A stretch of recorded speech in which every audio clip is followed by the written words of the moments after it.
Já, góður hlustendur, velkomin að Rauða borðinu á föstudagskvöldi. Við höfum verið að pæla í því að hafa þáttinn með svona sérstöku sniði á föstudagum. Við pröfum það fyrir 2 vikum, þá kom Logi Einarsson, formaður Samfylkingarinnar til okkar. Og ég spjallaði við hann í svona smá stund. Og svo opnum við fyrir spurningar. Fólk getur komið hingað inn á fundinn á Zoom. Það hægt að sjá leiðina því inn á síðun okkar á Facebook, samstöðin, við getum fundið það þar, þá sjáum við númerið á þessu fundi og þið getur komið inn svona upp úr hálf. Eða þá sett þar inn spurningar inn á þráðinn sem að tilheyrir þessar útsetningur. Og ef við viljum spyrja gest þáttarins í kvöld sem er Sólveig Anna Jónsdóttir, formaður Eflingar. Vertu velkomin. Takk fyrir, takk. Herðu, þegar að Logi kom þá byrjaði ég á að spyrja hann svona hans svona pólitísku meðvitund þegar hann var að koma til vits og ára og ég ákvaða sjálfur að það væri svona þegar hann væri 16 ára. Það vildi svo til að hann var 16 ára eiginlega í miklum straumhvörfum í alþjóðlegum stjórnmálum. Það er árið 79-80, ég man ekki hvort það var, þegar Thatcher er að koma til valda, þegar Reagan er að koma til valda, þegar íranska byltingin er í Íran og þetta er alveg stórkostlegt ár og mikil vatnaskill. Ég reiknaði út á hann að þú varst 16 ára 91 sem er eiginlega svona vatnaskill á Íslandi. Það er þegar Davíð Oddsson kemst til valda og má eiginlega segja að nýfrjálshyggjan hafi orðið ríkjandi í stjórnmálastarna. Hvar var Sólveig Anna þarna þegar Davíð og Jón Baldvin voru að mynda ríkisstjórn út í Viðey? Þá var ég bara að vera mjög mikil unglingur og hafði satt best að segja einstaklega lítinn áhuga á íslenskri pólitík. Ég man ekki eftir bara því að hafa mikið verið að einu sinni bara að fylgjast með. Þetta voru einhver samtöl og svona umræður heima hjá mér og mikil svona andúð á þessu sem að þú lýsir og var að gerast, en ég var bara mjög upptekin við það að sinna minni unglinga uppreisn sem var fólgin í því að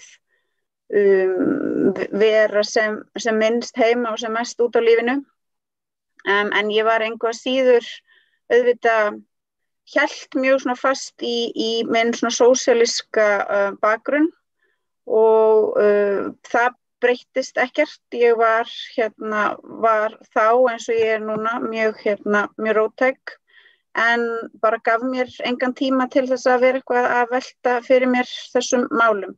Ég hefði kannski þá bara einhverja svona mjög óljósa hugmynd svona almennt réttlæti í mannlegum samskiptum, í samskiptum á milli ólíkra landa, en lengra náði það nú eiginlega ekki ef ég er bara alveg hreinskilin. Alltaf ekki þessi svona flokkapólitík, en pólitík er meira. Pólitík getur verkalýðsbarátta, pólitík getur barátta kynjanna, barátta kynslóðanna og alls konar svoleiðis. Var eitthvað slíkt sem að Þarna vissi ég líka og var mjög svona sannfærður feministi. Ég var mikil kvenréttinda kona og hafði alist upp við það að lesa Veru og fleiri svona feminist rit, þannig ég var mjög upptekin af því og ég svona á einhvern mjög svona barnalegan og kannski ekki sérstaklega vel ígrundan máta svona það inn í mína lífssýn og kannski ekki þegar ég var 16, kannski meira svona þegar ég var 18 þá var ég búin að ákveða það ég væri hedonisti, ég vissi samt ekkert alveg hvað það var, það bara svona passaði mjög við einhverja svona skáldlega sýn sem ég hafði af sjálfri mér. Á þeim tíma var ég svona farin að ímynda mér að það væri bara mjög eftirsóknarvert fyrir manneskju að lifa svolítið svona eins og karakter í skáldsögu. Með því gat ég leyft sjálfur mér að komast upp með ótrúlega marga hluti sem ég hefði kannski ekkert viljað endilega leyfa sjálfur mér að komast upp með, en í þeirri svona dálítið svona níhilísku nálgun á það að vera lifandi var ég samt alltaf mjög upptekin af því að ég sem stelpa hefði mjög mikinn rétt og helst einhvers konar skyldu til þess að hegða mér sem mest eins og drengur með þá alls konar svona miskæfilegum ákvörðunum sem því fylgdi. Hvernig hegða drengir sér öðru sem stelpur? Drengir á þessum tíma hegðuðu sér oft mjög svona kaldranarlega gagnvart bara öðru fólki. notuðu partí-líferni sem afsökun til þess að gera bara allt sem þeim sýndist og ég var bara þar mjög rösklega á þessum tíma og hélt mig því miður dálítið þar þangað til að ég varð ung móðir og þegar ég hugsa tilbaka til þess tíma þá auðvitað einhver svona partur af mér sem auðvitað svona einhver svona stolt yfir því að hafa verið í þessari svona aktífu uppreisn gegn einhverjum gildum feðraveldisins en þetta líka auðvitað bara það var mikil svona fórnarkostnaður sem færði þessu og það hefði verið óskandi að á þessum tíma þá hefðu kannski svona kallmenn hegða sér með betri og svona skemmtilegri hætti þannig að ég hefði þá frekar orðið betri og skemmtilegri við þetta heldur en að verða kannski verri og leiðinlegri. Þú var svona slæma því að kallarnir voru svo slæma fyrirmyndir. Já, bara bókstaflega. Ef þeir máttu gera þetta, máttu ég gera þetta. Sem ég og gerði. Hvað sem þetta var. En þetta tímabil, hann að 91 og það svo stutt, þá 89 það bara aðeins fyrir framann. Og þá verður til hugmyndin að það sé engin annar valkostur, að bara endalok sögunar. Við erum búin að komast að hinu rétta þjóðskipulagi öll barátta eiginlega til einskis því að framfarinnar munu átómatist koma til okkar þetta fall Múrsins og endalok kommunismans og sósíalismans og vinstriflokkarnir fara upp úr þessu allir í mikla sjálfskoðun og afneita sósíalismanum og reyna að falla inn í þennan tíma þar sem að átti enginn að vera neitt annar valkostur. Þú kemur inn í þennan tíma. Heldurðu að það sé einkenni á þinni kynslóð einhvern veginn að þetta hafi haft áhrif á það svona pólitíska upplifun ykkar að raunverulega var búið að taka pólitíska baráttu af dagskrá? Já, ég held samt að þarna sökum bara svona míns bakgrunnar og minna svona heimilisaðstæðna þá auðvitað eru þessi svona risavöxnu atburðir þeir kannski hafa svona önnur áhrif á mig og meðal annars held ég að þessir, eða ég bara held ekki það, ég bara þess fullviss að þessir atburðir hafi gert það að verkum að ég einmitt hörfa svona kannski mjög frá því að vera mikið að velta fyrir mér pólitík vegna þess að þetta náttúrulega það er erfitt fyrir fólki sem elur mig upp að horfast í augu við að þessi kerfi séu farin þá leið sem þau fara og að þessi tilraun sé þarna runnin sitt skeið og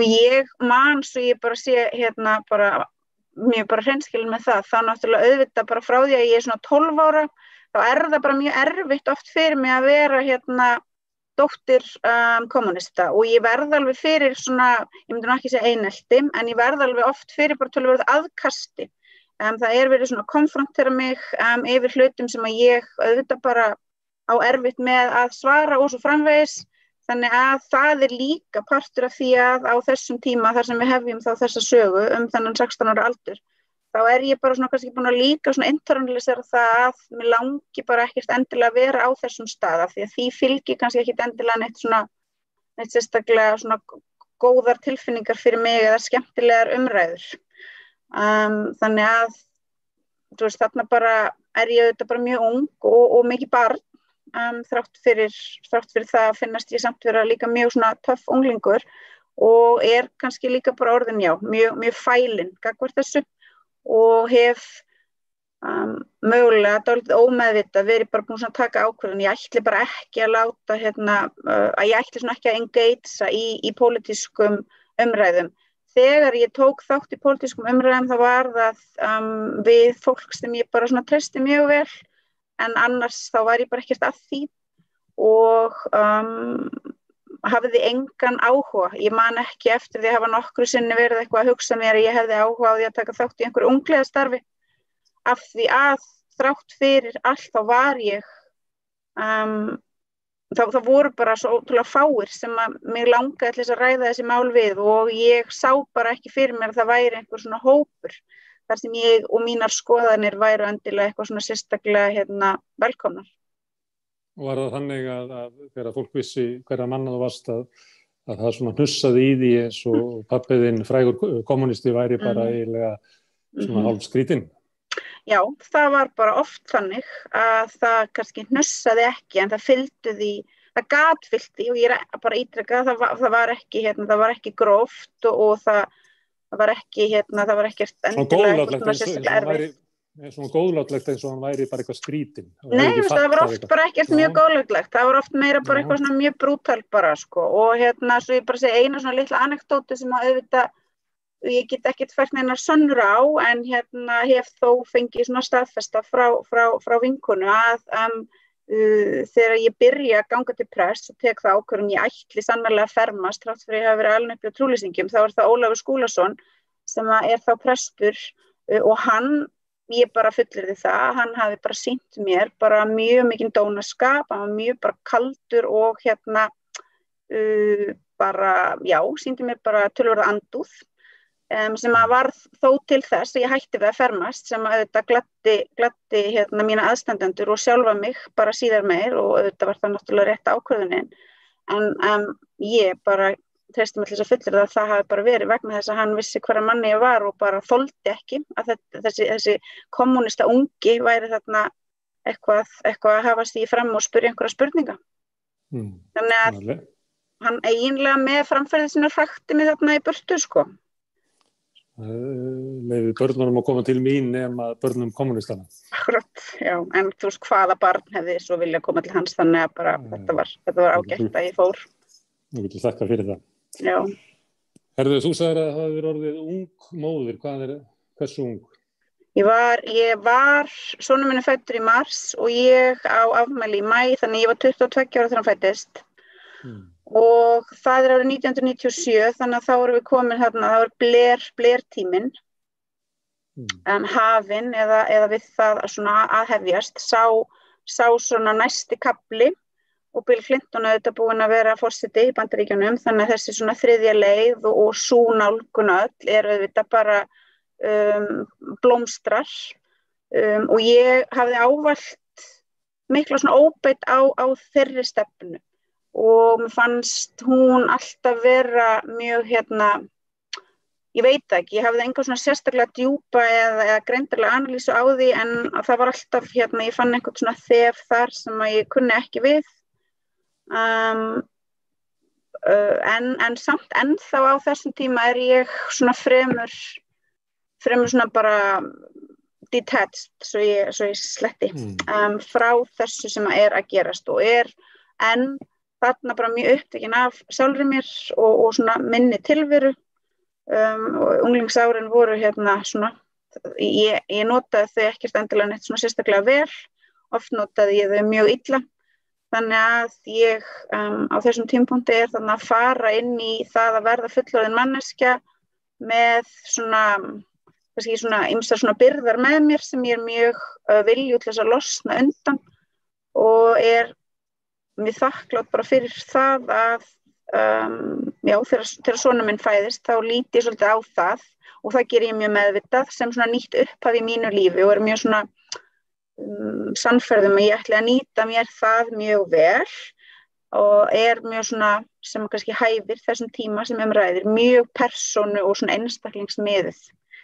bara mjög mikið að hugsa sjálfa mig Já, en það fólk að þú nefndir Clinton og Blair og það var svona stemming í kringu það Já, mikil stemming Einhver leyti höfðu sósíalistarnir eða vinstrafólkið mist svolítið framtíðina, að hægrið átti allt inn í framtíðin og nýfrjálshyggjan og þarna kemur eitthvað svona hugmynd það að svona nýfrjálshyggjan með einhverjum okkar svona flör geti hugsanlega verið framtíðin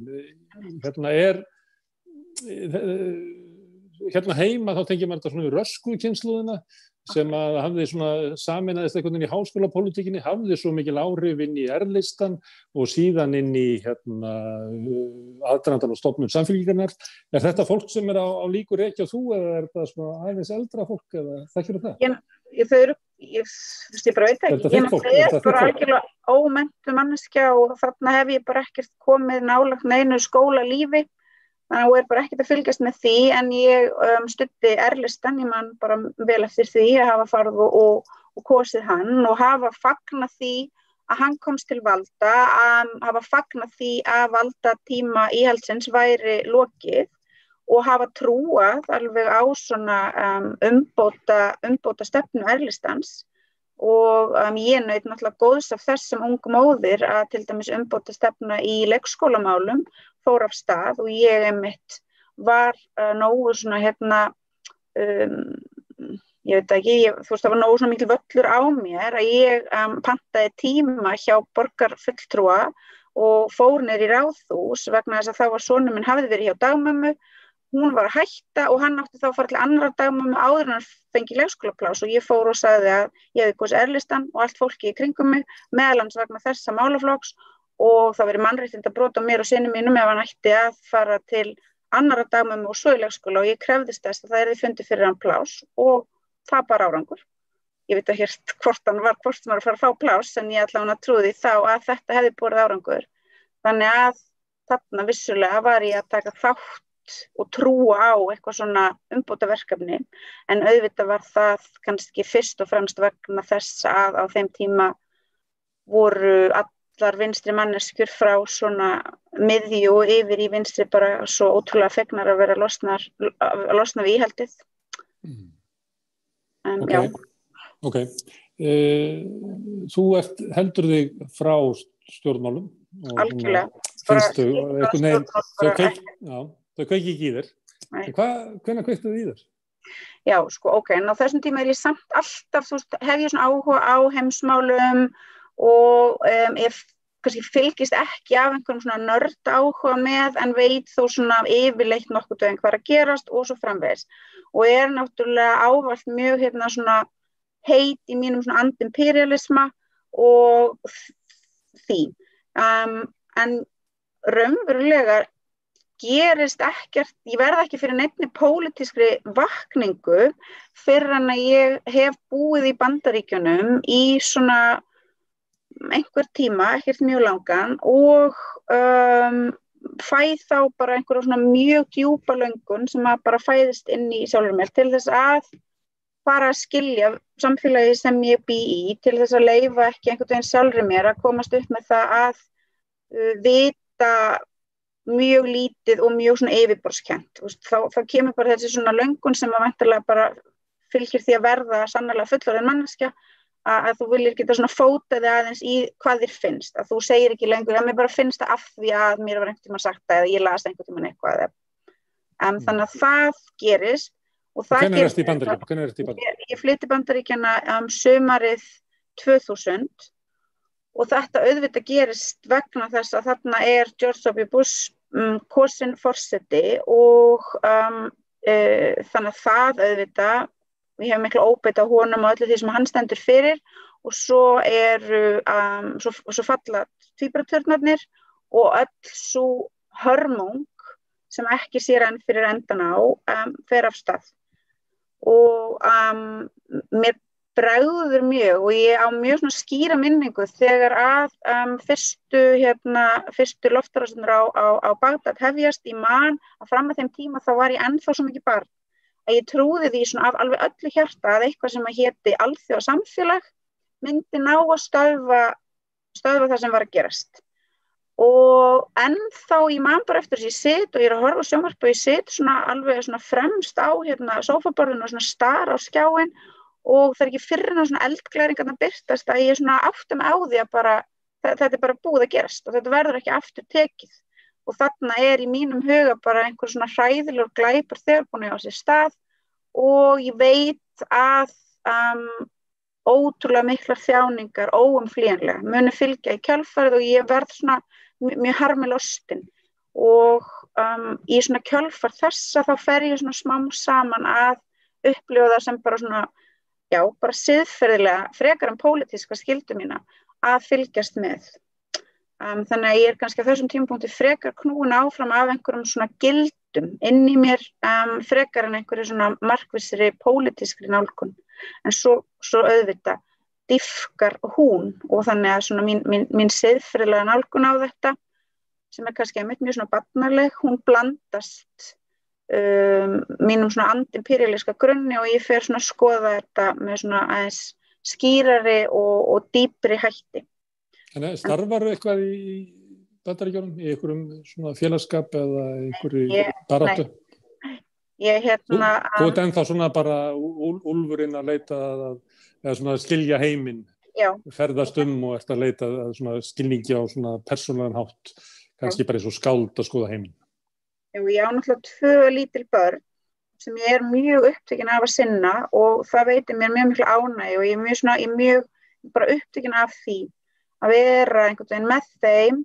Þannig ég svona nýti þann tíma sem ég ekki að sinna því hlutverki til þess að vera eitthvað svona að lesa og hlusta og þetta kannski svona hefst með því ég mjög mikið hlusta útvarpi því að auðvitað ég bara mikið bara ein með sjálfur mér. Þú veist, þau eru að gera aðra hluti þannig að það þarna svona tími og ég eftir þessa reynslu mína bara mjög sannfærð það að sé fullorðnu eða fólki sem að fullorðnast mjög mikilvægt að hafa tíma til þess að vera svona bara svolítið eitt með sjálfu sér og reyna þá að nýta þann tíma til þess að þroskast sem manneskja en ég ekki að sækjast eftir neinum svona félagsskap af því að líka á þessum tíma þá hefði ég raunverulega ekkert vitað í hvaða félagsskap ég vildi vera að fara.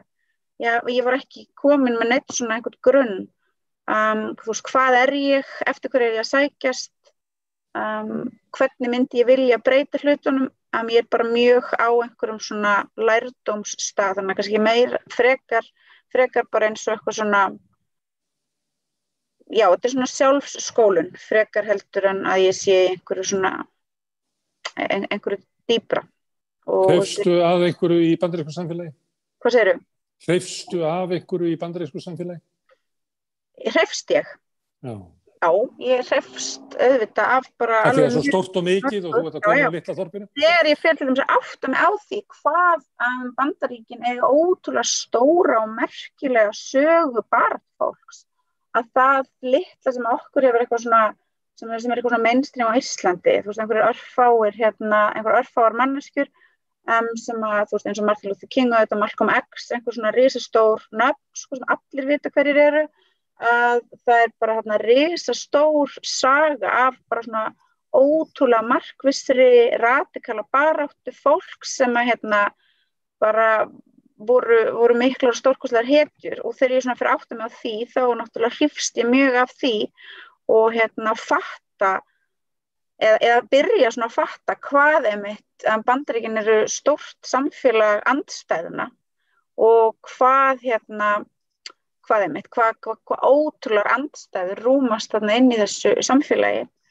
Þannig að ég hreyfst mjög af því og svo þarna árið 2005 það bil, 2005, þá ég orðin mjög langt leitt af harmi yfir stríðsátökum og þeim hræðilegu fregnum sem berast af því og þá farin að vakna hjá mér einhver mjög svona djúp svona spiritual þörf fyrir það að koma saman í hópi með fólki sem að upplifa þessar sömu tilfinningar og ég og þá byrja ég að fara í kirkju, Unitarian Universalist kirkju og þá átta ég mig á því sem ég vissi þá ekki að í Bandaríkjunum líka risastór trúarhefð, mjög progressív og á stundum bara mjög róttæk trúarhefð sem að snýst að byggja upp réttlátt samfélag, sem bara eigi að grundvallast á réttlætis sjónarmiðum og þetta hefði ég ekki vitað fyrir en að ég sem sagt fór sjálf í slíka kirkju. Og þar var bókasafn sem ég svona fór stundum og heimsótti og fór svona eitthvað aðeins að pæla, ég fór nú ekkert mjög djúpt. Þannig að ég hreyfst líka mjög af því. Þannig að vissulega. Og svo bara hreyfst ég af líka bara svona hlutum sem að eru bara mjög raunverulegir í bandarísku samfélagi. Þessari gestrisni sem að mjög raunveruleg. Og auðvitað áttaði ég mig alveg á því og áttaði mig mjög fljótlega á því, ég var ekkert í neinni blekkingu með það ástæðan fyrir því að ég upplifði mjög mikla gestrisni gagnvart mér og minni fjölskyldu börnunum mínu var náttúrulega auðvitað að miklu leyti vegna þess að við vorum hvítt skandinavískt fólk en bara svona hvað var alltaf vel tekið á móti börnum hvar sem við komum og svona það var líka, mér fannst á þeim tíma Íslendingar ekkert verið sérstaklega barngóðir. þú veist, ég var ekkert að upplifa það mjög sterkt þegar ég var með krökkunum mínum eitthvað að þvælast hérna í Íslandi að það verið svona verið endilega eitthvað að sýna okkur ótrúlega mikla athygli að brosa meðan allir svona í Bandaríkjunum þá upplifði ég það alltaf mjög sterkt svona mjög raunverulegan áhuga á þeim en svo auðvitað áttaði ég mig á því þá og hef áttað mig á því á hverjum einasta degi og oft á dag hversu mikill forréttindastöðu ég var í og að auðvitað ef ég hefði verið sómölsk flóttakona eða flóttakona frá Miðausturlöndum þá hefði gerstristni levelið sennilega verið töluvert ólíkt. Þannig að þótt að samfélaginu getur verið gott að þá er það líka bara illt samfélag, vont samfélag. Já, ég bara líka og versnandi. Ég var að tala hérna við gær við menn sem að búa núti og hérna maður sem býr út í New Jersey, hann var að tala það að svona fram að aldamótum þá var þetta verið svona samfélag sem hann vildi við búi en síðan hefði hann raunverulega fylgst með því alveg frá 9/11 einhvern veginn hvernig þetta samfélag væri bara veikjast og eitrast með hverjum deginum. Og það bara mjög raunverulegt en líka að það sem að gerist náttúrulega frá þessum tímapunkti sem líka bara alveg mjög raunverulegt að miða við 9/11 þegar að War on Terror og allir sá allir þeir svona kúgunar tilburðir eða bara kúgunar verkefni fer af stað þú veist auðvitað mikill aðdragandi að því og hann mjög raunverulegur og demókrataflokkurinn honum mistekst ef við erum ef við erum örlát í garð demókrataflokksins þá segjum við að honum hafi bara algjörlega mistekist að sporna við því að þessi sadismi fengi bara að leika lausum hala og ef við erum ekki örlát og kannski bara raunsæjari og skynsamari og tölum bara hreint út þá var bara engin áhugi fyrir því að temja þessa brútal grimmd sem að núna bara komin á þann stað sem við sjáum hana þar sem að þessi úrkynjaði maður hefur verið kjörinn forseti og hefur núna setið í því sem næst heilt kjörtímabil og gert náttúrulega ósagt ótrúlega og ógeðslega hluti en þó engu að síður aldrei náð í blóðsúthellingum og stríðsátökum að komast neitt sérstaklega langt þegar við miðum við ýmsa forvera hans í starfi. Þannig að þarna líka kemur upp þessi stund þar sem við líka þrátt fyrir það að sjá hversu mikið skrimsli hann að við skuldum okkur sjálfum það sem fullorðnum manneskjum og bara öllu fólkinu sem að þjáist í þessu landi og allan heim að vera að viðurkenna að þetta trajectory og það er bara mjög auðvelt að skoða það og sjá það og maður eins og Ronald Reagan sem ennþá bara dýrkaður af til dæmis íslenska hægrinu, hann náttúrulega bara að mörgu leyti upphafsmaður þessa algjörlega helsjúka egóíska nationalisma sem að blómstrar svo í þessum ógeðslega vitfirring. Bara illmennum sögunar. Herðu, svo kemur heim og Ísland tekur vel á móti þér. Á hvað tímabil kemur til Íslands? Herðu, já, ég kem þetta árið 2008 og þetta sumar og við komum heim og ég mjög ánægð, ég mjög spennt og ég mjög glöð að koma eitthvað aftur í faðm fjölskyldunum minnar og að fá að vera aftur með vinkonum mínum og ég bara genuinely rosalega spennt og svona eitthvað, já, ok, nú ætlum ég svona að hugsa hvað ég ætla að fara að gera og þú veist, mögulega væri ég nú til að fara í einhvern skóla. Ég var samt bara að plata sjálf mig þar, mér langaði ekkert að fara í skóla en mér fannst það eitthvað sem ég átti að segja eða eitthvað. Og svo náttúrulega bara gerist það sem gerist. Í nóvember, þarna þá var maðurinn minn orðinn atvinnulaus. Ég að vinna í leikskóla og já, sem sagt, hrunið hefur hrunið. Já, lendir í haustum á ykkur.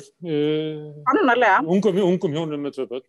Algjörlega. Komin inn á jaðri vinnumarkar, jaðri húsnæðismarkar eða hvað? Svona... Já, það reyndar það sem bjargaði okkur og gerði það verkum að við gátum verið á Íslandi.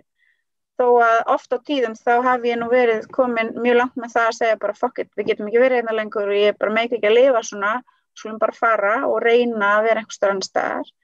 En við fengum sérst að búa í húsnæði fjölskyldumeðlims, meira og minna endurgjaldslaust, sem að þýddi það að við gátum látið hlutina ganga upp að því leyti að við náðum að fæða og klæða börnin okkar. En við vorum oft á tíðum svo blöng að rafmagni var tekið af. Það var orðið bara dóttir mín þá 8 ára og á 9. ári, hún trúði því að það væri bara eitthvað að rafmagni í húsinu.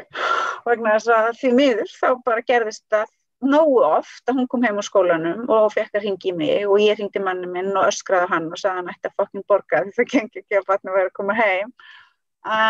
Og það var bara mjög erfiður tími. Mjög bara mikil, eins og bara fólk sem hefur lent í svona veit, það er bara mikil þraut að ganga og þú þarft að finna einhverja leið til þess að brosa í gegnum tárin til þess að láta börnin halda hlutinni séu bara sæmilega góðir og þetta var mikið áfall fyrir börnin mín og fyrir mig vegna þess að við höfðum þrátt fyrir það að vera mjög blöng auðvitað í Bandaríkjunum þá höfðum við samt haft það alveg einstaklega gott, við höfðum átt ótrúlega mikinn tíma saman, við höfðum náð að vera bara mjög svona samhent fjölskylda og börnin mín höfðu lifað eins og blóm í eggi og komu svo inn í þennan ofsalega brútal íslenska veruleika þar sem að foreldrarnir voru oft bara mjög bugaðir af áhyggjum, þar sem að það var mjög lítið peninga, þar af leiðandi auðvitað bara mjög lítið tækifæri til þess að gera sér dagamun og svo bara myrkrið, kuldinn og þetta bara svona risavaxna pólitíska uppnám sem að svo tók meira sem að þið tóku þátt í, eða ekki? Þið tóku þátt í því, búsáttarbyltingunni. Þetta var líka svona tímabil sem að opnaði augu margra, þetta vendipunktur í íslenskum stjórnmálum, traust almennings á stjórnvöldum og stjórnmála bara batterínu öllu hrundi og hefur ekki náð sér síðan. Þannig að þetta líka svona vakningatími og þessi erfiður og sársaukafullu tími líka. Algjörlega og það voru auðvitað, það var náttúrulega það jákvæða við þetta og ég er mjög þakklátt fyrir það að ég hafði einhvern veginn svona þetta mikla instinkt að fara bara strax af stað og fara bara að mæta á fundi og byrja bara að leita mér að félagsskap og stöðum þar sem ég gæti mætt og þarna er ég náttúrulega komið með Ég kom með svona byrjunina inn í höfðuna á mér af einhverju svona gagnrýni, svona heildstæðri svona gagnrýni á kapitalist samfélag. En ég hef samt fram að þessum tímapunkti aðalega verið með alveg svona bullandi þráhyggju gagnvart svona stríðsátökum og heimsveldastefnunni. Og svona stærri gagnrýni á kapitalismann sjálfan sem efnahagskerfi. Ég antikapitalisti á þessum tímapunkti, bara mjög harður, en samt er ég ekki búin að svona fara eitthvað á kafa.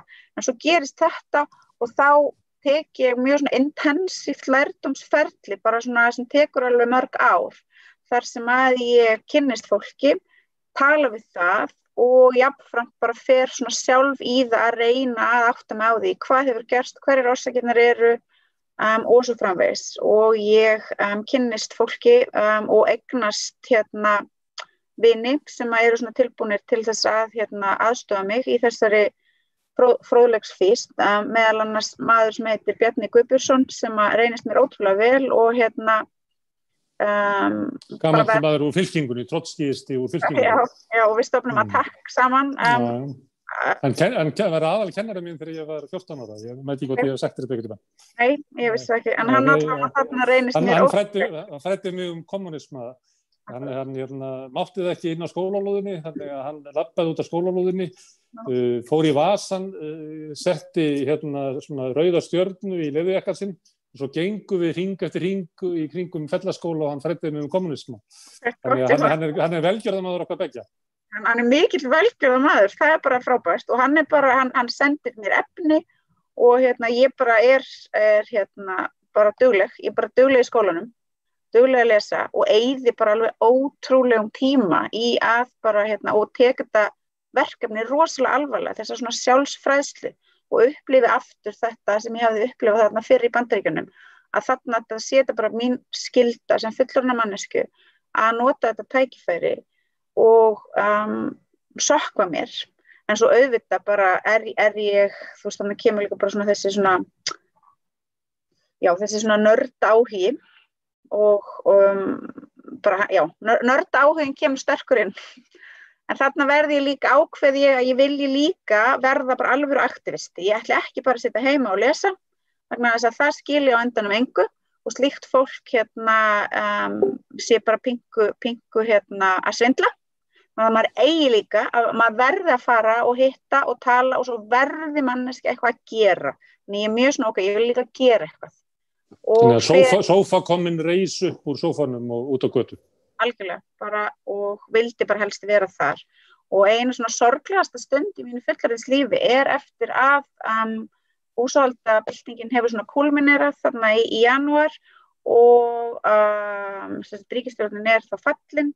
Það hefur verið boðið til kosninga og ég kem niður á Austurvöll og ég átta mig á því það eru bara allir farnir. Þá ekki allir auðvitað, en að massin farin og þá fatti ég svona, já, ókei, þú veist, við ætlum bara allir að fara heim að kjósa. Og það ég man eftir því, hvað ég var svona alveg mjög, ég var fyrir mjög miklum vonbrigðum. Og við þetta þá breytist náttúrulega því að kannski fyrstu mánuður ríkisstjórnar Jóhönnu að þá varð hún að vera með aðgerðir sem voru í takt við kröfur almennings, en þegar að aflið var eiginlega farið af Austurvelli að þá sveigði þá koðnuðu málin niður og allar aðgerðina byrjuðu að sveigjast að eiginlega þörfum fjármálalífsins og fyrirtækjanna og svo framins. Og allt svona möguleikin á einhverju svona samtali, möguleikin á því að sú ríkisstjórn sjái sig sem einmitt fulltrúa þessar hreyfingar sem hafði komið saman og hafði knúið á að þetta gerðist, það bara gerist ekki. Það moment bara verður. Og hún var hrædd við það. Ég man eftir svona atvikum þar sem að stjórnmálafólkið í VG og Samfylkingin var eiginlega sverjið af sér voru að segjast ekki hafa stáðið til glugga og dáðst af fólkinu. Það var eiginlega upptekið af því að segja nei, við erum bara hluta í elitinu, við erum ekki skríll. Þarna verðum við, til dæmis ég og félagi mínir við erum mjög svona upptekin af því að fylgjast með því hvað fólkið í aðstoð Alþjóðagjaldeyrissjóðsins og þá líka kemur svona næsta svona lærdómsperióda hjá mér því ég átta mig á því að það ekkert svona neoliberal, andkapitalist, svona alter globalization vinstri til á Íslandi. Það eru bara einhver örfáar manneskjur sem raunverulega hafa þennan svona áhuga á sama tíma og að Evrópa bara logar þarna þú veist, til dæmis segjum bara eins og í Icesave-málinu, þar sem að við erum að berjast gegn því að almenningur verði þarna látin taka þann, bera þann kross og við erum að gera það út frá þessum svona andkapitalíska boðskap og svo framvegis og erum í miklum samskiptum við aktivista út í heimi sem eru ótrúlega hrifin af þessari baráttu og þetta svona, við erum svona að reyna að útskýra fyrir þeim, já, baráttan hér reyndar ekki leidd af andkapitalistum heldur af einhvern veginn allt öðrum og við erum svona tróð okkur þarna inn það var mjög svona, þú veist, það var alveg pingu fyndið en auðvitað líka bara frekar tragist Þú sagðir áðan að Austurvelli hefði tæmst og fólki hafi svona ætla að fara heim að kjósa eins og það væri raunverulega pólitíkin að þetta furðulega hálffalska val sem við höfum á 4 ára fresti, reyndar aðeins 4 ára á þessum tíma. Já. Þú fórst inn í VG á þessum tíma, þú reyndir að starfa þar. Hvað kanntu að segja þá sögu? Já, ég bara, þú veist, það var bara, ég átti þarna félaga sem voru þá starfandi í VG, sem voru sammála mér og ég var sammála þeim og ég ímyndaði mér að það væri þá þetta svona, þessi möguleiki og fyrir því að hafa þá þetta talsamband þarna á milli auðvitað tróði ég mér þarna og auðvitað var það vissulega mjög frekt og ósvífið að manneskja sem hafði ekki starfað kæmi og teldi sig hafa eitthvað erindi til að gera það en líka þú veist ég gerði það af því ég hélt einhvern veginn að þetta ætti að gerast þarna ætti þetta svona talsamband að verða og að við ættum bara heimtingu á því og ég hefði ávallt kosið VG og trúði því að þarna væri þetta tækifæri sannarlega komið og ég trúði því á þeim tíma sem að VG sagði og skrifaði sjálft sig að það væri flokkur sem að væri byggður á einmitt þessari svona friðarhugmynd samskipti á milli landa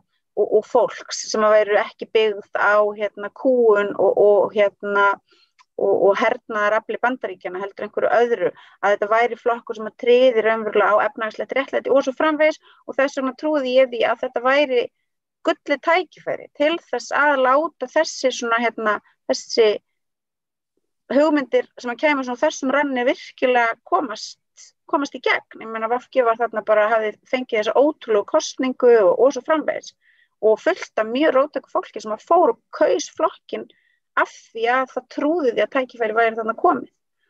En svo bara var flokkurinn bara á annarri vegferð og var auðvitað bara í miklu uppnámi, bara innanflokks átök, gömul, djúp innanflokks átök sem ég vissi ekkert og var engin þáttakandi í grassirðu. Þannig að ég endist nú ekki lengi þarna.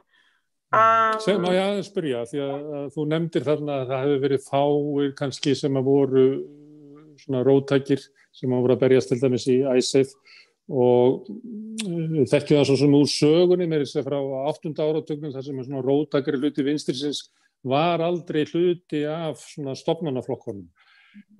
Var væntingin þín þarna að VG gæti fóstrað einhverja svona þennan hluta eða það að þið myndu kannski ná að sveigja VG snöggt yfir eða var bara hugmyndin að fá að heyja þessa baráttu innan hvað við segja, reglífar VG, var hún svo hógvært krafan?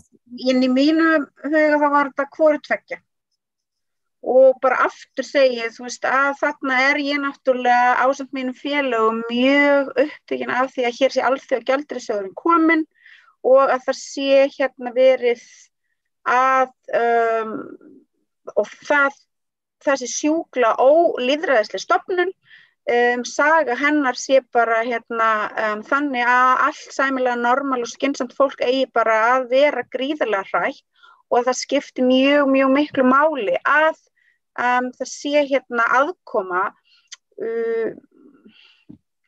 að þetta gerist ekki bara svona eins og þetta svo gerðist að þetta sé ekki bara einhvern veginn hér sé búið að kjósa stjórnvöld það sé rosalegt uppnáms og krísu ástand og nú eigum við bara allir að verða ótrúlega ábyrg og fullorðin og að leyfa svona the adults in the room eins og Varoufakis hefur talað það, þú veist, að taka svona völdin af okkur. Ekki gefast bara upp eins og þegar Þjóðverjar kom inn í Danmörku, við bara gáumst upp þegar gjaldeyrisjóður kom og það var, þú veist. Í stað þess að vera einhvern veginn í þessum svona baráttu ham. En bara aftur, bara ítreka ég það að ég bara hafði svo sem ekki hugmynd hvað ég var að fara að ganga inn í og að ég þekkti ekki sögu þessara svona innanflokks átaka og hefði auðvitað átta mig á því að það var ekkert pláss fyrir þetta moment þarna inni. Að það var bara það var mikill barnaskapur að mér að halda að það væri slíkt moment, sko. Hættur í VG eða? Já, ég gerði það, en ég gerði það reyndar seinna, ég bara svona dró mig alveg í hlé, sko, og var ekkert að sinna því. Ekki út af loftárásunum í Líbíu eða neinu svona sérstöku máli? Loftárásunir í Líbíu voru náttúrulega, þú veist, þá var ég og bugaðist ég bara mjög. Það var rosa það var svo hræðilegt einhvern veginn fyrir mig, sko. Það var hræðilegt vegna þess að ég hefði bara aftur, svona bara held ég að verða að fullorðnast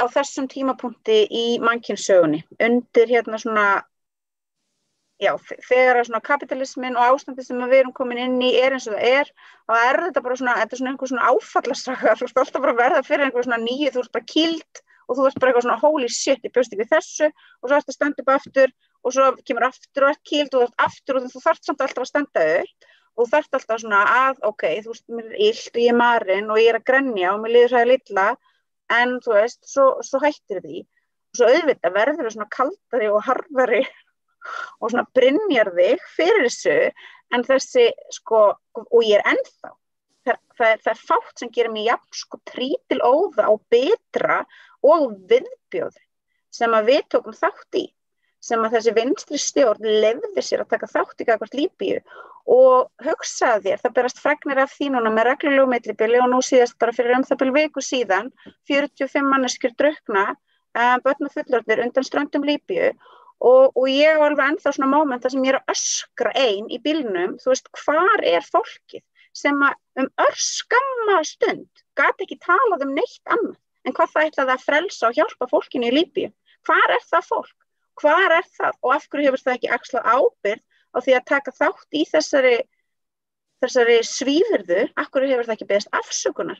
Ef ég hefði tekið þátt í þessu, ef ég hefði verið þarna í framvarðasveit til þess að Vinstri grænna tekið þátt í þessu, þá væri ég veit ekki, ég veit ekki hvað ég hefði gert til þess að reyna að bæta fyrir það. Þannig að en ég meina, Guð á himnum, nú náttúrulega er Vinstri græn bara að hitta, þú veist, fucking Mike Pompeo og Pence og bara taka hendina á þeim og bara láta eins og ekkert séð, þannig að svona bara er þetta. Ég var að tala við svona mann sem tók þátt í að stofna VG daginn og hann talaði einmitt þetta, það sem að sko truflaði sig mest var að sjá myndir af Katrínu Jakobsdóttur á NATO-fundum að kjassa þetta fólk. Það er sjokkerandi, en svo er það samt ekki.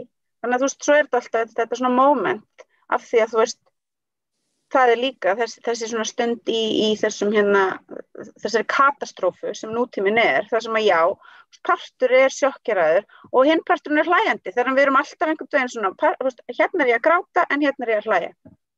Og svo sjokkerast maður og svo veltur maður fyrir sig býtu, er það kannski ég sem er fíblið að sjokkerast? Já, það er þannig. Manneskjan sem sjokkerast, hún er fíblið og þess vegna þarf hún svona að muna það og taka svona við þeirri svona sjálfskömmun og ég veit ekki, en kannski er það líka mjög mikilvægt að vera manneskjan sem ennþá sjokkerast. Kannski er það ekki góður staður til þess að enda á ef það er aldrei neitt sem sjokkeraði lengur í þessum viðbjóði, ég meina, hvað ertu það orðin? Er það góður hlustendur? Þið ég nefndi það í upphafi, þið getur bara komið inn á hana fund og spurt Sólveig og eitthvað, þið getur líka sett inn á spurningar inn á þráðinn sem inn á síðu samstöðurinnar inn á Facebook, það eru komnar svona 2 spurningar sem ég ætla að taka og spyrja Sólveigu, ég búin að tvennt sem að mér langar til þess að tala við þig áður en að ég geri það. Okay. Það að því að við koman í upphafi, þá vorum við að tala um þegar að svona blerisminn og Clinton-tíminn kemur sem að breyting á vinstrinu. En síðan undir þessari sögu sem þú búin að vera að segja núna undanfarið, þá líka svona vakning á einhverju breytingu á vinstrinu. Við höfum Occupy Wall Street og svo höfum við Corbyn í Bretlandi og við höfum Sanders og við höfum svona það sem að vinstrið að leita að einhverju endurnýjun. Og tímabil að þá var mikil von sem að tengd þessari breytingu sem að kannski ekki eins sterk núna. Hreifst þú með Corbyn og Mélenchon og hún dottin út? Mér sýnist Sólveig Anna vera dottin út. Það ekki gott. Ég held að þetta sé tæknilegt mál, frekar heldur en að ég hafi slegið henni einhvern veginn út af laginu með þessari spurningu. En við reiknum með að hún sé núna í panik að leita rafmagnslúru til þess að hlaða síma sinn og koma inn aftur. En ég minni ykkur hlustendur á að þið geti bæði sent inn spurningar til Sólveigar Annu sem við tristum að komi fljótlega inn í þáttinn aftur. Þið getið farið inn á síðu samstöðurinnar á Facebook. Það þráður með þessari útsetningu þar sem þið getið sett inn spurningarnar. Og svo getum við líka bara komið inn. Já. En ég var að spyrja svona eitthvað sem að gat litið út á þessum tíma sem einhver svona vor í vinstrinu í Evrópu og í Bandaríkjunum að það væri að leita einhverju endurnýjun eftir svona langt hnignunar og vont tímabil. Sósíaldemókratían var náttúrulega, henni var bara refsað mjög harkalega eftir hrunið og kjósendur vestanhafs og austan litu svo á að hún væri ábyrgð á því, þó að það hafi ekki gerst hérna á Íslandi, kannski vegna þess að það var kosið svo rosalega snemma eftir hrunið, en víðast annars það sáum við þessa gömlu flokka sem höfðu bara verið, hryggjarstykkið í stjórnmálum Vestur-Evrópu bara koðna niður í ekki neitt. Horfðu þú til vonar á Corbyn, Bernie Sanders? Jú, mjög mikið. Svo kemur kannski AOC seinna, en á þessum tíma það var svona von í þessu sem að kannski ekki alveg eins sterk í dag eins og var kannski fyrir 3, 4, 5 árum. Já, ég var ég brann mjög heitt í þessari von og auðvitað náttúrulega ég horfi á Corbyn og þar bara maður sem að mínu mati bara stjórnmálamanneskja sem að bara ef ég horfi yfir hans feril þá held ég að ég og hann þú veist það bara ég styð hann og hans hans ferill að mínu mati andlegi pólitíski týpur. Já, hann bara hans ferill að mínu mati bara stórkostlega glæstur og bara það væri mikil guðsmildi ef að fleiri manneskjur væru eins og hann.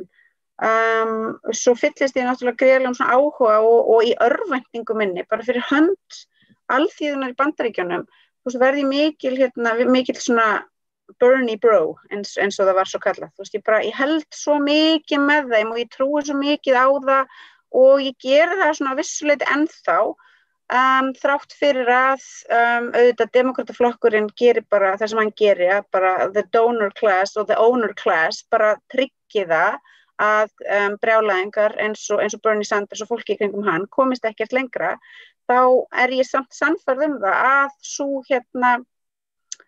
það moment sem að verður til þar og svo svona mikla orðræðu breyting við skulum ekki vanmeta það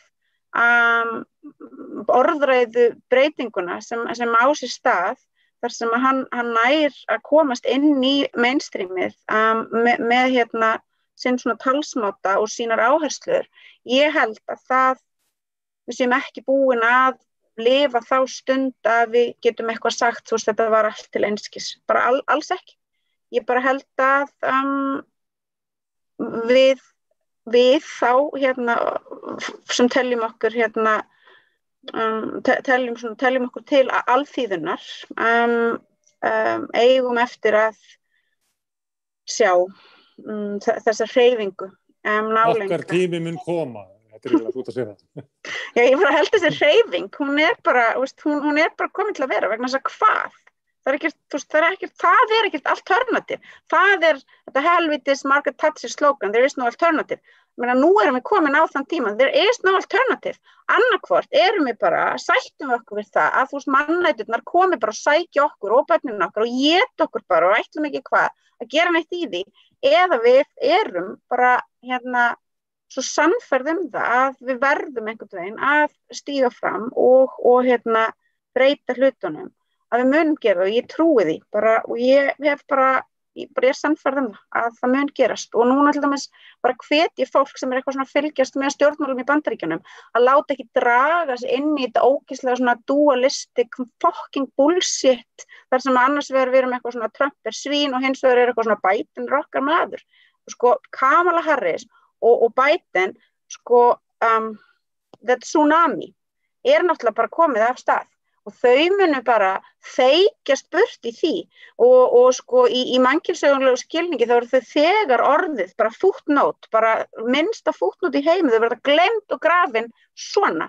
en hreyfingin í Bandaríkjunum sem er núna Black Lives Matter hreyfingin, þessi upprisa fólksins, hún er raunveruleg og það er ekkert eitthvað tsunami sem að mun koma og þeikja henni burtu þannig að hún er flóðbylgjan og einhverjir two-bit players og eitthvað political con people og einhverjir karrieristar þau eru bara irrelevant í stóra samhenginu og bara guðan á bænum ef fólk ætlar að fara að hafa áhuga á bandarísku stjórnmálum þú veist, vitið þá að þið viljið ekki láta festa ykkur í þeirri svona flugna gildru að fara eitthvað að halda rosa með rugglinu sem að viðkengst inn í demokrataflokknum. Bara aldrei.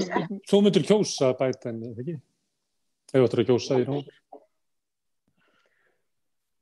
Ef að ég Eða myndirðu kjósa græningja eða? Ef ég væri aðflutt manneskja í Bandaríkjunum, ef ég væri bara ég og ég hefði ílengst og væri núna með kosningarétt, þá myndi ég leita til þess fólks sem að ég fylgist með og treysti í Bandaríkjunum. Svona radikal analytísks fólks og ég myndi hugsa hvað þau að gera, hvernig meta þau stöðuna og svo myndi ég taka mið af því. Þau eru svolítið ráðalaus í dag. Þetta fólk sem að kannski tók þátt í Occupy Wall Street og það var mætt með ofbeldi, tók þátt í Bernie Sanders og bara flokkseigandafélagið eiginlega bara kæfði þá hreyfingu bara yfir eina helgi. Já. Þannig þetta fólk sem er orðið fyrir vonbrigðum með baráttuna á götunni, orðið fyrir vonbrigðum með baráttuna inn í stofnanaflokkunum og einhver leiti þetta fólk svolítið svona ráðalaus sko, hvað eigum við að fara að gera? Já, en engu að síður þá er samt þessi vakning, hún er bara mjög raunveruleg og ef við bara leyfum okkur þetta að vera svolítið svona barnaleg og bara leyfum okkur svona að hugsa ef að ég veit það ekki, ef það væri nú til dæmis hægt að ímynda sér að svo stund myndi renna upp að fulltrúar demókrataflokksins væru ekki manneskja eins og Joe Biden sem að tweetar þegar að Donald Trump og hans hyski fyrir að delera safety og að Ameríka verði ekki safe, þá svarar Joe Biden því eitthvað svona, þú veist, líður ykkur safe núna. Ef að fulltrúi, ef að manneskjan sem að núna verið svona etja kappi við Donald Trump myndi segja, þetta snýst ekki safety, þetta snýst ekki það, hvað erum við að ræða? Við erum að ræða grundvallar réttlætismál og manneskja sem ætlar eitthvað að fara að láta eins og þetta sé eitthvað svona safety issue er bara manneskja sem er afvegaleiða og bulla og við ætlum ekki að vera þar. Ég bara trúi því að svo stund muni koma, en hún kemur náttúrulega ekki nema að fólk átti sig á því að svona electoral politics eru bara svona the means to an end. Þau eru ekki endirinn og við eigum auðvitað öll að vera búin að átta okkur á því. Að þau eru bara leiðin að takmarkinu. Ég veit ekki, í það minnsta, ég fylgist með fólki á netinu, Bandaríkjamönnum, maður sem heitir Vince Emanuel sem er fyrrum hermaður, fór 3 til Írak, maður hann er yngri en ég fylgist með honum og þegar ég les textana frá honum þá segi ég trúi því að þau geti slitið þessa hlekki af sér og kasta af þessu oki. Ég fylgist með marxísku feministunum, brúnu konunum sem að leiða þá baráttu og ég les textana frá þeim og ég hugsa það eru engar manneskjur í allri veröldinni sem eru búin að analysera kapitalismann jafnvel og þessar konur. Ég trúi því að þær geti leitt baráttuna áfram. En auðvitað veit ég líka að það sem er verið að fást við og takast á við er risavaxið ofbeldiskerfi sem er svo úrkynjað og viðbjóðslegt að það er stórhættulegt. Þú veist að það er stórhættulegt. Gætum við lært af örlögum Corbyn og Sanders, hvernig hægri kratarnir inn í þeirra flokkum raunverulega kæfa. Akkurat. Endurnýjun þar, hvað aflið sem er að berjast við er sterkt og kannski þurfi að efla verkalýðshreyfinguna og svona fjölbreyttari baráttutæki almennings áður en að kannski þessi flokkar sé hægt að raunverulega gera kröfu til þeirra, þessi stóru breiðu flokkar séu raunverulega farvegur fyrir heilbrigða svona alþýðu pólitík. Já, og núna, það sem við erum að horfa á núna, þegar ég horfi eins og til Bandaríkjanna, fyrst þú segir þetta, heilbrigð alþýðu pólitík, Guð á himnum, hvað er meira heilbrigð alþýðu pólitík en þegar fólk segir bara fuck this shit, ég er bara farin út á götur og ég ætla bara að gera allt vitlaust. Ég ætla bara að láta bræði mína yfir því að hafa verið kúuð og arðrænd og pyntuð og drepin, ég ætla bara að leyfa henni að flæða. Hvað er betri, heilbrigðari og eðlilegri alþýðu pólitík en það? Þannig að bara aftur segi ég horfi á það sem er að gerast í Bandaríkjunum núna og ég fyllist auðvitað bara harmi yfir þessum hryllingi sem á sér stað. en Guð á himnum hvað ég fyllist mikilli aðdáun og gleði yfir því að fólk sé fólk, að þrátt fyrir allt, þrátt fyrir allan viðbjóðin, þá aldrei, enn einu sinni erum við að lifa sönnun á því að það aldrei hægt að drepa þetta spark í fólki, það ekki hægt, það alveg sama hvað þú leggur á það verður aldrei hægt og þá fyllist ég ótrúlegri von og hugsa bara eitthvað, ok, þetta mun takast vegna þess að þessi neisti, hann verður ekki drepinn, sama hvað. Og hann náttúrulega einhver leyti kveiknaran af kúuninni, þannig að því öflur þessi kúuninni því stærri getur hann lofa. Já, af því að þá líka ertu komin á þann stað. Ég meina, þú ert búin að draga, þú ert búin að leyfa þannig samfélagi að mótast, að fólk hefur literally engu að tapa nema hlekkjunum. Þá það auðvitað bara næsta náttúrulega skref. Þá bara ferðu að hugsa, ok, þá ætlum ég bara að reyna að losa með þessa hlekki. Og þá bara by any means necessary. Og við bara eigum að fagna því og hljótum að gera það. Sólveig Anna, þú ert allt í orðin formaður Eflingar, eða það nú 2 ár síðan. Hvernig kanntu við það? Bara sífellt betur. Það er svona grow on you, eins og sagt. Já, það er bara, mér fannst fyrsti veturinn var ótrúlega erfiður og ég kom undan honum ótrúlega löskuð.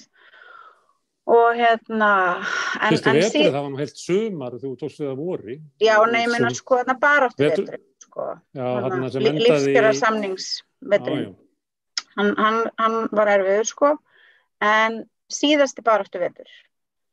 Hann var náttúrulega svo merkilegur, fannst mér, og þá var bara oft, það var erfitt og það var brútal og það var rosalegt og við vorum í verkfallsaðgerðum og við vorum að gera ótrúlega erfiða hluti en við vorum að gera það í svona kamerateri hvort með öðru, við vorum að gera það í samstöðu hvort með öðru, við vorum að gera það svona í trúnni hvort á annað og við vorum að gera það, við gerðum við tókum, þetta var fyrsta skipti held ég bara á Íslandi þar sem að við náðum að vefja svona saman stéttabaráttuna og kvennabaráttuna. Þetta var intersectional moment þar sem að hörð stéttabarátta fyrir efnahagslegu réttlæti var á sama tíma hörð kvenréttindabarátta og ég bara stolt af þeirri baráttu og ég lærði ótrúlega mikið og þannig að þegar ég horfi á þann tíma allan þá hugsa ég, ok, þetta líka, þetta ekki bara þannig að það sé einhver svona hakkavél og buffhamar, heldur það líka verið að setja blóm í mold í garði sem að munu vaxa. Þegar við byrjuðum með rauðaborðið í árdaga, þannig ég veit ekki núna hvað þessi þáttur, ég þessi náttúrulega 100 þáttur, þá var Drífa komið í fyrsta þáttinn og hún sagði eitthvað í þá verun að ástandi væri þannig í stjórnmálum í dag að verkalýðshreyfingin yrði að vera stjórnarandstaðan. Ertu sammála þessu? Ég er bara mjög sammála þessu og ég held að það hljóti bara öllum að vera ljóst að svo bara verður að vera og það er ekkert auðvelt og verkalýðshreyfingin, hún er bara eins og ég hef alveg sagt áður, hún er bara, og þetta bara allir vita sem fylgjast með, hún er stór, inn í henni er alls konar fólk, þú ert með hreyfingu eins og Alþýðusambandið þar sem að þú ert með allt frá lægst launuðustu störfum, jaðarsettustu hópana yfir í hálaunastörf karla sem að sannarlega geta í engum skilningi íslensk samfélags talist jaðarsettir, bara þvert á móti. Þannig að auðvitað er það mikið og stórt verkefni fyrir hreyfingu eins og þessa að hafa stað þar sem að það getur orðið konsensus hvað eigi að segja og hvernig eigi að berjast fyrir því. En ég get ekki annað en til dæmis bara eftir fregnir dagsins eða dagsins í gær þetta sem ég lags hagræðingaráð en víst hagfræðingaráð Bjarni Benediktsson og Katrín Jakobsdóttir sem auðvitað verður á endanum hagræðingarráðið. Þú veist, það bara augljóst að hreyfingin, hún hefur þetta stóra og skýra og bara mikilvæga hlutverk að vera stjórnar andstöðu aflið í krafti þess að vera þessi risavaxna fjöldahreyfing. Vera farvegur heilbrigðrar alþýðu stjórnmála eins og. Já, við skulum vona að það geti verið svoleiðis. Herðu, það eru nokkrar spurningar hérna. Facebook hefur eitthvað verið að breyta hjá sér og núna ég sé að það eru komin eitthvað 10 kommentar inn en ég sé bara 4 og það er alveg sama hvað ég reyni, þannig að það er eitthvað maður að reyna að senda mér eitthvað. En það er komin ein spurning og fólk spyr bara það sem að það vill fá að vita svörðið. Og Magnús Geir Guðmundsson, hann spyr hérna, hann langar að vita hvernig bardaginn við að losna við fulltrúa SA út úr stjórnum lífeyrissjóðanna gangi. Já, þetta lífeyrissjóðamál, ég ætla þá bara, ég viðurkenni að þegar ég var partur af hinu kúaða kvenvinnuafli þá hugleiddi ég ekki oft lífeyrissjóðina nema þá til þess að velta því fyrir mér hversu fráleitt það væri að lífeyrissjóðir vinnuaflsins væru helsta svona maskína kapitalismans á Íslandi. En núna náttúrulega erum við bara til dæmis á þessum stað að lífeyrissjóðirnir eru greinilega crucial element í því að fyrirtækið Icelandair nái að endur fjármagna sig. Ég hef þá afdráttarlausu skoðun að það til dæmis sé algjörlega fráleitt að lífeyrissjóðir vinnandi fólks séu notaðir í að aðstoða þetta félag með mann við stjórnvölinn sem að brýtur mikilvægustu löggjöf vinnandi fólks á Íslandi eins og búið að gerast í þessari ótrúlega bara óbærilegu aðför að flugfreyjum kvennastétt en bara svo ég tali þá bara hreint út þá náttúrulega auðvitað eru bara mjög skiptar skoðanir þessi mál inn í þessari stóru hreyfingu sem hreyfing vinnandi fólks og ég hvað lífeyrissjóðirnir eru, hvert hlutverk þeirra sé í íslensku samfélagi, hvernig eigi að nota þá og hvar eigi að draga mörkin í afskiptasemi okkar. Á ekki verkefnishreyfingin bara langt í land með að þarf hún ekki bara að fara að ræða lífeyrissjóðamálin? Ég held til dæmis að verkefnishreyfingin hefur enga stefnu í kvótamálum. Ég myndi segja. Ég reyndi að fá verkalýðsforingi út á landi, hann sagði að það væri stjórnarsamþykkt hjá sér, hann mætti ekki að tala um kvótamál. Já, ég meina fólk getur látið sér detta í hug ótrúlegustu hluti til þess að þakka niður sjálfu sér. Ég veit ekki hvað hefur gerst í þeirri stjórn. En jú, ég bara mjög sammála, ég held að það sé bara mjög mikilvægt á þessum tímapunkti að verkalýðshreyfingin opni bara á debatt þetta innan eigin raða. Og fái inn í það debatt fólkið sem að þú veist fólkið hvers vinna nærir þessa sjóði. Ég held að það verði bara að gerast og það löngu tímabært vegna þess að það er náttúrulega ekkert sérstaklega eðlilegt að það sé svoleiðis að þessi umræða komist einhvern veginn bara ekki almennilega á flug og sé að við séum annarkvort einhvern veginn, treystum okkur ekki til þess að tala þetta eða séum svona tiplandi á tánum í kringum þetta en svo náttúrulega auðvitað eins og dæmin núna bara sína margsanna þá þegar að verkalýðsforingi eins og Ragnar Þór hættir að tipla á tánum og talar bara mjög skýrum orðum þessi mál þá náttúrulega fer refsi svipa eigenda samfélagsins bara hátt á loft og þú veist, þetta er ekki einfalt mál, aldeilis ekki, en ég held að það sé mjög bara krúsjál að hreyfingin opni bara á þessu umræðu og nái að gera það á einhvern svona heilbrigðan heilbrigðan og lýðræðislegan máta með fólkinu sem á þessa sjóði. Það er að tala viðbrögðum við það sem Ragnar hefur sagt lífeyrissjóðina og hvað svona svipan látin ganga á hann, þá var svipan verið látið ganga á þér. Þú sagðir ekki áðan, ég man ekki að tala Sanders eða Corbyn að þeir væru svona trítar eins og ykkur brjálæðingar, en þetta eru menn sem að raunverulega stóðu fyrir kannski stefnu sem að 70% fólks sammála.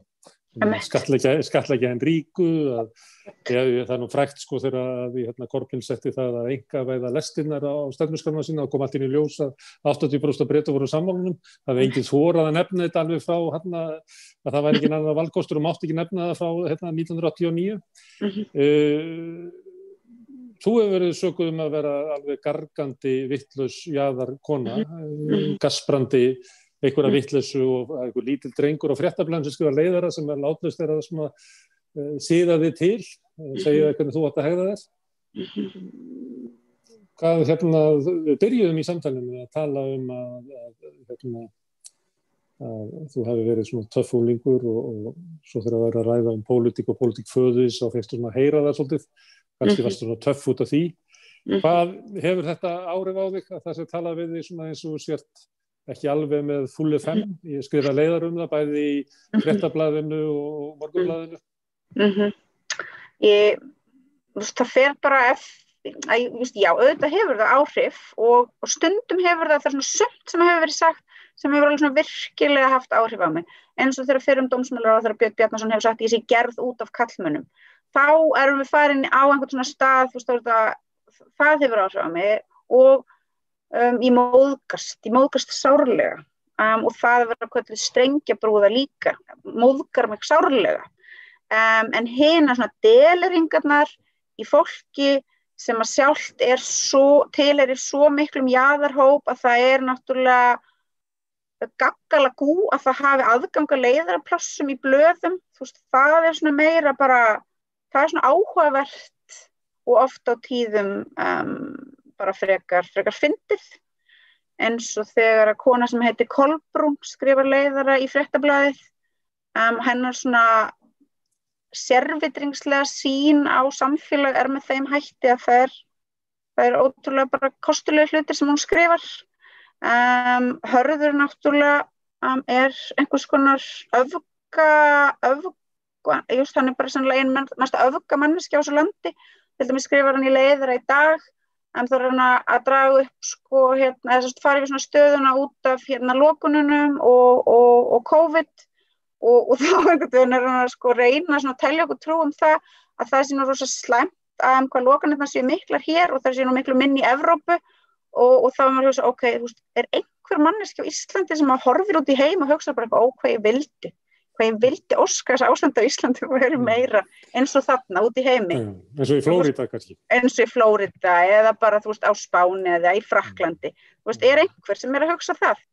En ég held ég geti núna farið í hverfinu mínu og bankað upp og spurt fólk og ég yrði bara genuinely mjög hissa ef að svo mikið sem ein manneskja myndi segja bara ég þrái að komast á þann stað að ég megi ekki fara út úr húsi nema ég sem í grímu og ég megi aldrei fara að heimsækja mömmu mína og að börnin mín komist ekki í skóla og þá fyrir maður að hugsa, hugsar Hörður til dæmis einhvern tímann það, hvað gerist fyrir íslensk efnahagslíf ef allir skólarnir þurfa að loka og svo framvegis.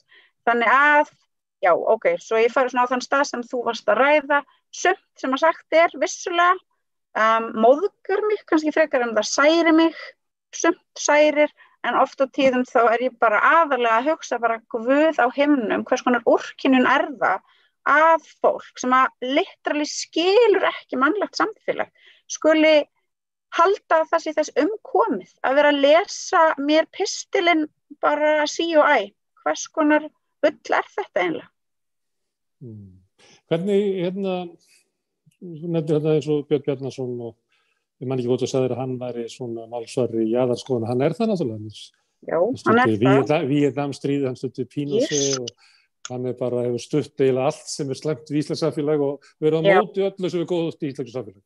Samt talar hann alltaf eins og hann sé eiginlega bara rödd samvisku þjóðarinnar og geti sagt öllum til hvar þeir að standa og hvar þeir að sitja. Og ekki aðeins gerir hann það, heldur færir hann bara gríðarlegt plattform. Ég meina hann bara dreginn fram og hann er sæmdur einhverjum svona heiðursorðum og gerður að svona helsta sérfræðingi bara í þeim málefnum sem að Sjálfstæðisflokkurinn ákveður hverju sinna hann eigi að vera sérfræðingur í. Gott að hann starfa ekki sem njósnari fyrir CIA. Það segðu mér, að þið verður svolítið búin að tala vinstrið og hvernig það einhvern veginn, verið einhvern veginn að þrekjast svolítið merkurnar að leita að einhverju fótfestu og erindi og eitthvað fleira. Hvernig stendur á þessu? Af því að það þannig að það sem að vinstrimenn eru að leggja áherslu á, sem oft bara óskalisti hinna kúuðu, þjáðu og hinna fátæku, sem að meginþorri fólks skrifar undir. Það meginþorri fólks á Íslandi vill hækka örorkubætur, það bara ekki gert. Og umræðan það að hækka örorkubætur eru skildar eftir í umræðinu eins og einhverja jaðar skoðun eitthvað svona nöldur og pegg sem bara leiðilegt. Hvernig stendur á því að vinstrimenn hafa einhvern veginn ratað í þessa slæmu stöðu? Það náttúrulega stendur þannig á því að það sem að hér var rætt fyrr,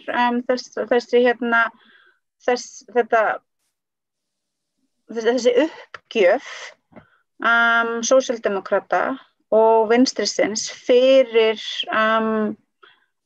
holskeflu og flóðbylgju nýfrjálshyggjunnar gerir það auðvitað að öll svona plattform tapast. Það engin vettvangur eftir þar sem að fólk kemur og mótar sínar skoðanir í sameiningu og kemst að sameiginlegri niðurstöðu sem svo farið fram með, heldur endar einhvern veginn á þeim stað að við verðum svona ótrúlega við lokumst einhvers staðar af. Og svo auðvitað líka gerist það að venjuleg manneskja, hún líka gerð svona brottræk að stjórnmálin verða meritokrasíunni að bráð og við hættum að sjá stjórnmálin sem vettvang fyrir hópa til þess að heyja sína hagsmunabaráttu og til þess að mynda svo auðvitað þessi mikilvægu tengsl á milli baráttanna.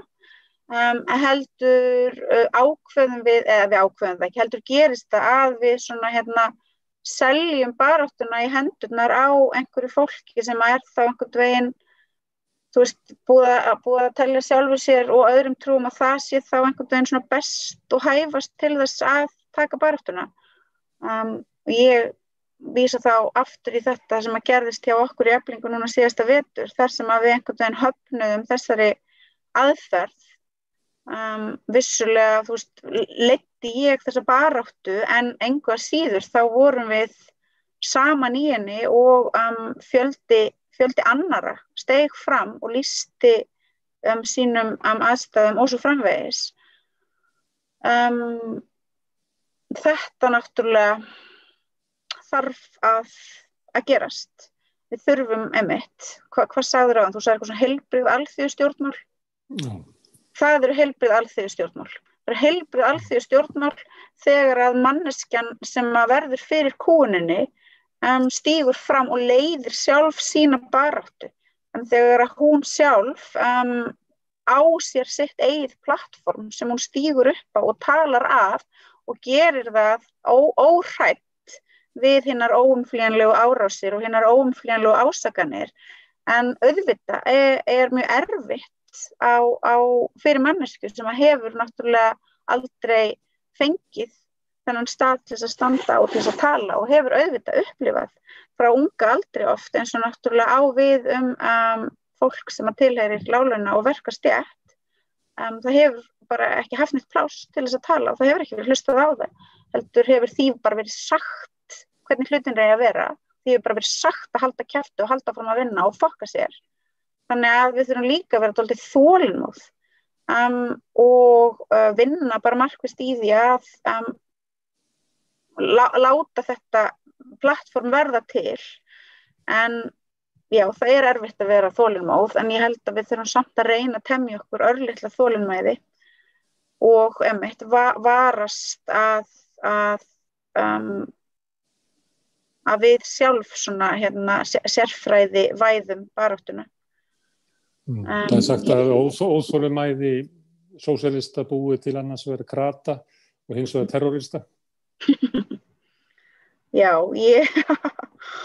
já, kannski, en óþolinmæði sósíalista á líka náttúrulega, eða þú veist líka frekar en þetta, á náttúrulega að búa til þessa svona brennandi löngun til þess að taka ákvörðunina inn í eigin höfði og inn í eigin hjarta, að þú veist, þú ætlir að tróða þér bara áfram og ætlir bara að tróða þér inn í speysi og byrja bara að röfla og já, þú veist, ef þú gerir það, þá að öllum líkindum myndu finna manneskjur sem að nenna hlusta á því röfla og sem að þú vill hlusta á röfla og svo getur þið þá farið saman af stað og fengið fleiri með og röflið ykkar verður þá stærra og hærra og þrungnara og merkingarfyllra. Þannig að ég er svona að reyna, ég er ekki með þolinmóð manneskja bara frá náttúrunnar hendi en ég reyni á hverjum einasta degi að svona að minna mig á þetta, að við erum að koma undan, þú veist, úrkynjunar og hnignunar tímabili, þannig að svona hlutir taka tíma, en þeir eru mjög þess virði að standa í og já, þú veist, það er alveg hægt að með blöndu af þolinmæði og brjálsemi, þú veist, þá er hægt að svona komast áfram. Svo mælir fyrrum sófakomi Sólveig Anna Jónsdóttir sem að reis upp á sófanum og fór út á götu og barðist í búsáttarbyltingunni og hefur verið að berja síðan en núna formaður Eflingar. Við erum með einhverjum tæknivandræðum sem að hægt er að kenna Facebookum. Ég sé ekki spurningarnar en minn ágæti aðstofamaður Bogi, hann hefur sendt hann fullur sem það að ég er meira og minna búin að koma að öllum málunum sem var spurt Ég ætla að fara að rannsaka þetta hversu ég sé ekki kommentin inn á akkurat þessum þræði en þið þekkið það kannski mörg sem hafa verið að glíma við Facebook undan þessum daga, það einhverja stórkostlega breytingar þar og það svona þessu komin aftur til 1990 í tækninni, maður að bíða eftir eitthvað hlaðist til. En tíminn flaug, Sólveig Anna, ég þakka kærlega fyrir að gefa tíma á föstudagskvöldi að setjast þetta niður og spjalla. Ég vona að áhorfendur hafi haft gaman að svo og þér ekki leiðst of mikið, Sólveig Anna. Takk fyrir, bara mjög gaman. Takk fyrir að bjóða mér. Takk ykkur fyrir að hlusta og við á næsta föstudag verðum við fá einhvern annan gest til þess að setjast í einhver svona kvöldgest sem að gæti þróast yfir í að verða beinlína eða hálfgerð þjóðarsól. Rauðaborðið næst á dagskrá á mánudaginn klukkan 8 og síðan alla virka daga meðan að kreppan varir líklega. Takk fyrir í kvöld og góða helgi.